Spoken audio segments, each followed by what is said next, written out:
Buenos días a todos, a todas. Agradecerle profundamente a los compañeros del Presidium, a la compañera senadora Graciela de la Rosa.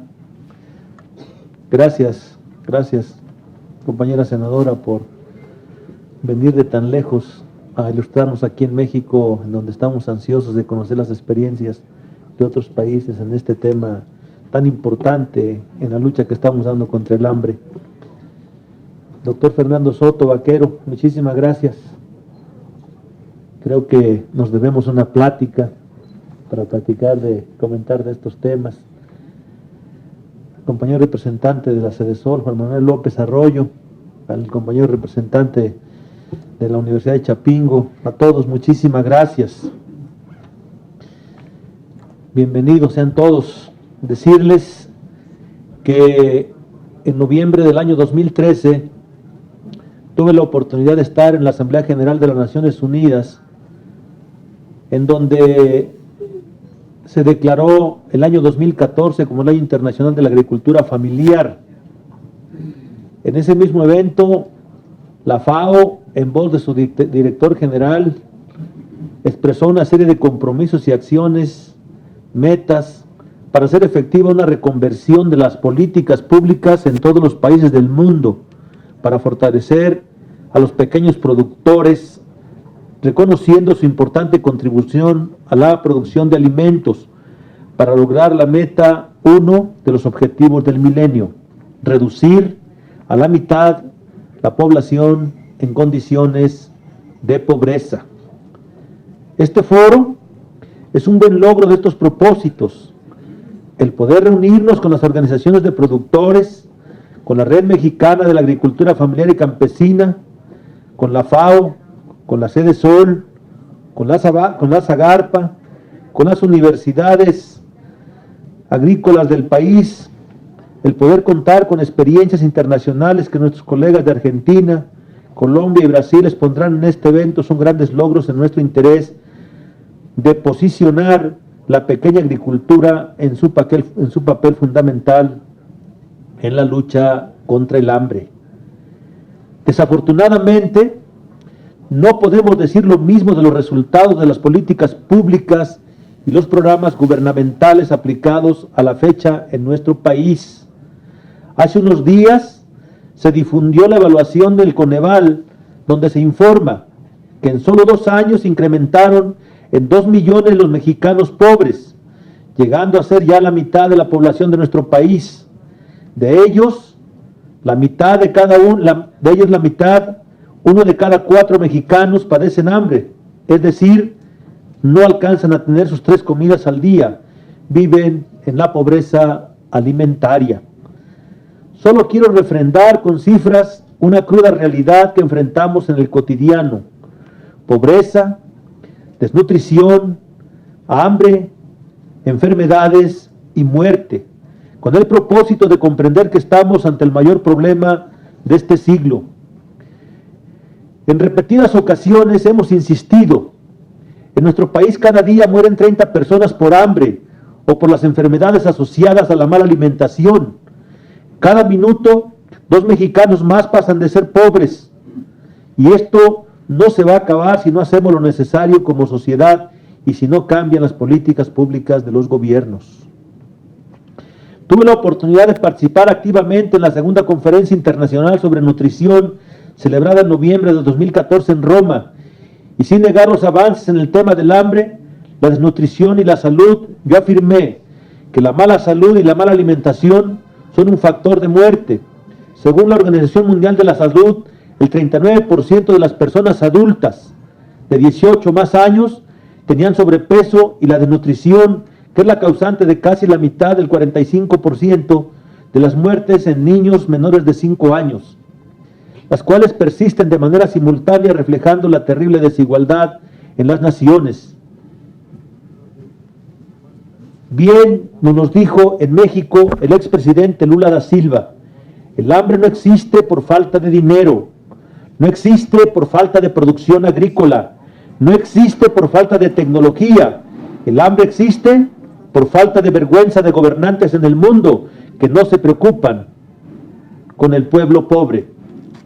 Sin duda, los que estamos aquí presentes tenemos ante nosotros el mayor de los desafíos: erradicar el hambre y la pobreza de acuerdo con el objetivo del milenio planteado hace más de 20 años. Pero no se logra esto dándole de comer a la gente. Es necesario dar los instrumentos para que cultiven sus propios alimentos y logren satisfacer sus necesidades con dignidad. Para ello es imprescindible, necesario, urgente, fortalecer la agricultura familiar, campesina e indígena, es respaldar el futuro de los pequeños productores. Pero una atención focalizada y bien definida a aquellos productores pequeños que son capaces de proveer el 80% de la producción mundial de alimentos, y lo hacen navegando contracorriente, con mucho en contra, mercados dirigidos y controlados por los grandes negocios transnacionales, políticas públicas ineficientes, erróneas y retroactivas. Estos pequeños productores han permanecido y permanecerán, como lo dice Armando Bartra: los campesinos son milenarios. Pero yo cuestiono, compañeros, esa permanencia se da a costa de mucho trabajo y de poca remuneración, de carencias y necesidades. En suma, se da a costa del sufrimiento humano. Esta situación ética y políticamente es inaceptable. Por ello, si nos vamos a comprender, si nos vamos a comprometer de verdad en apoyar a la agricultura familiar, campesina e indígena, necesitamos tomar en cuenta algunas consideraciones. Uno, que México es un país con una alta composición de productores pequeños. El 67% cuenta con menos de 5 hectáreas y que el 52% de la superficie corresponden a la propiedad social. Dos, que las grandes empresas transnacionales se surten con productos de pequeños productores en más de un 70%. Tres, que el 64% del empleo agrícola se genera por la pequeña agricultura. Y cuatro, el principal reto del país es solucionar los problemas alimentarios de México. Pero además de tener claro el contexto actual de la agricultura en México, es importante tener una definición clara de qué es la pequeña producción rural, entendida esta como la producción agrícola, forestal, pesquera, pastoril y acuícola gestionada y operada por una familia y que depende principalmente de la mano de obra familiar de hombres y mujeres. Y tener también muy claro que la agricultura familiar es diversa y multifuncional, que incluye la pequeña producción en diferentes escalas, desde quien posee huertos de traspatio, solar, huertos urbanos, producción para autoconsumo, hasta quienes pueden vender excedentes, insertarse en mercados convencionales o especiales, pero que no es estrictamente una actividad de infrasubsistencia. No hay que ligarla con pobreza, marginación y exclusión, porque entonces caemos en la trampa de reducir la agricultura marginal de media hectárea, de 1 hectárea, y abandonamos el estrato de menos de 5 hectáreas y hasta los de 20 hectáreas que hoy en día no tienen para invertir y poner a trabajar sus tierras, por lo que encontramos unidades de producción infraexplotadas en lugar de estar dando trabajo a los jóvenes rurales, alimentando a las familias campesinas y produciendo los alimentos que los mexicanos necesitamos. Están desocupadas y sus jóvenes migrando hacia Estados Unidos principalmente.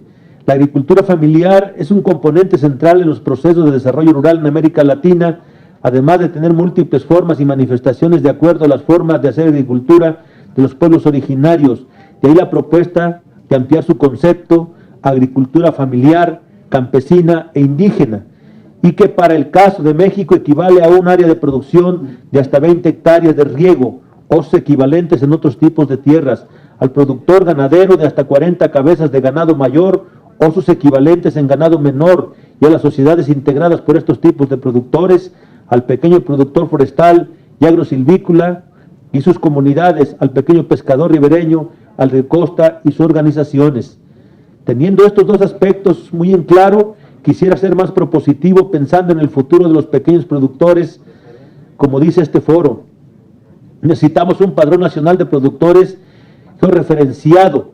No podemos pensar en políticas públicas focalizadas por tipo de productor si no tenemos con claridad y precisión quiénes son los productores de México, en dónde están, qué producen y qué apoyos reciben.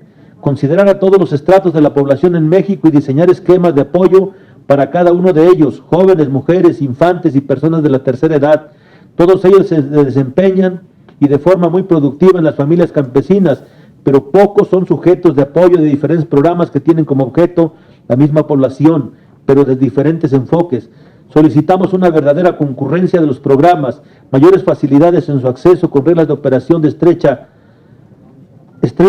claras, fáciles de entender y de aplicar para llegar a mayor número de campesinos. Políticas generales, reducir el asistencialismo, reducir el número de programas públicos y componentes para poder concretar los recursos públicos y dirigirlos a estratos de la población muy específicos. En este caso, demandamos y exigimos la atención al pequeño productor de 0, de 5 hasta 20 hectáreas. Asegurar la producción nacional, una producción sustentable, incentivando la agricultura orgánica y sustentable, porque no solo nuestra generación va a comer, debemos garantizar a las futuras generaciones el derecho a la alimentación. En el segundo lugar, no podemos permitir que los niños vayan a estudiar con hambre. Es lógico que un niño mal alimentado no logrará un desarrollo intelectual. Por eso, mediante el programa de desayunos escolares basado en las compras locales de alimentos, se favorece la pequeña producción campesina, pues por un lado, permite a los campesinos tener un mercado seguro y por otro lado se ofrecen alimentos sanos y frescos, nutritivos a los infantes. Estas propuestas implementadas por países como Brasil han sido satisfactorias.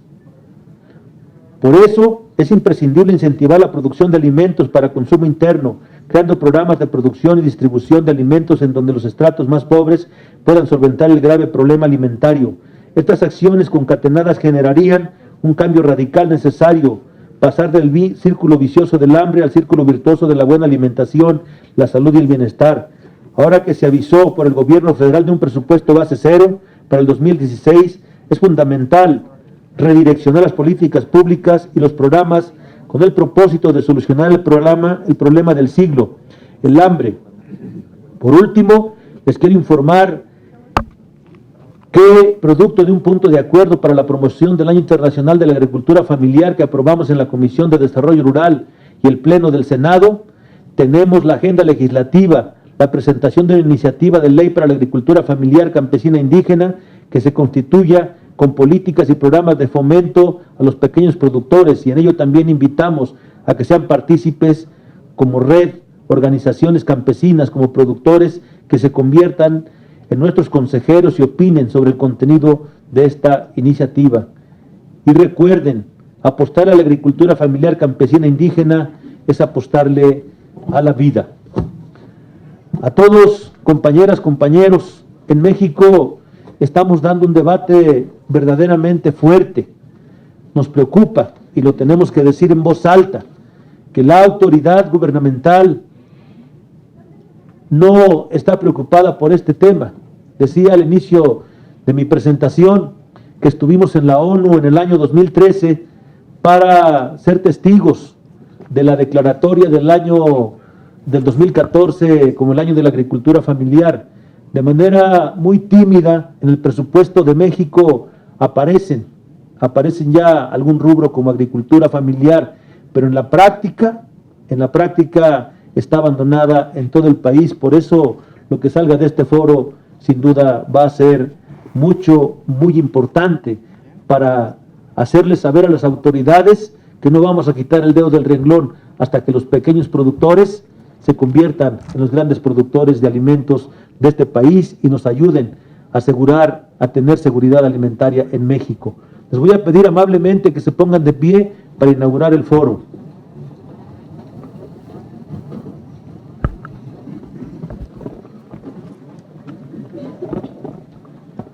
Muchísimas gracias a todos, y siendo las 10:33, declaramos inaugurados los trabajos de este foro internacional para fortalecer la agricultura familiar, campesina e indígena, esperando que sea de utilidad para nuestra patria. Muchísimas gracias.